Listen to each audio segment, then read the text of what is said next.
Galtzaundi Euskara taldeak sormenetik ekimena ospatuko du larunbatean, goizeko 11:00 aurrera Tolosako Arraun Klubaren instalakuntzetan. Jose Maria Agirretxe eta Aiora Zulaika izango dira gonbidatuak.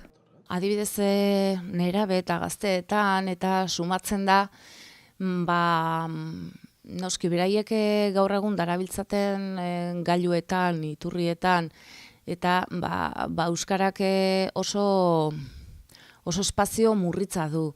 Eta nolabait esan genezake euskara ez dagoela modan, ez?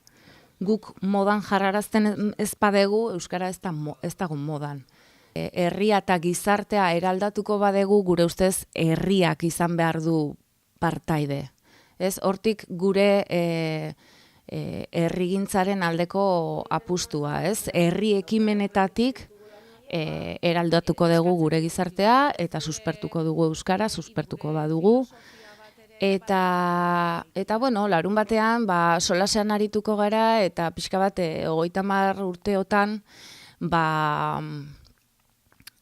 herriak zer eman digun, herriari guk zer eskaintzen diogun edo zer eskaintzen saiatzen garen, irriak zer den, umorea zer den, pixka bat alako kontzeptu ez hitz egingo dugu eta realitateak eta herriak ematen dizkigun gaietatik edaten dugu eta gero 11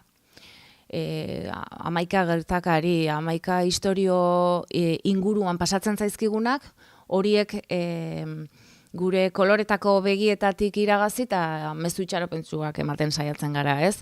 Herriak zer eman digu? Gu azken finean Katxiporreta taldea osatzen dugunok jende aktiboa gara, esanet, bizitzako eta gizarteko eremu ezberdinetan gabiltzan jendea gara. Edozein gai landu daiteke umoretik. Hori da gure iritzia eta gure filosofia. Ez? Umoretik edozein gai lan daiteke eta saiatzen gara, euskaratik balioak lantzen eta pixka bat ikuspegi hezitzaile batetik gaiak jorratzen.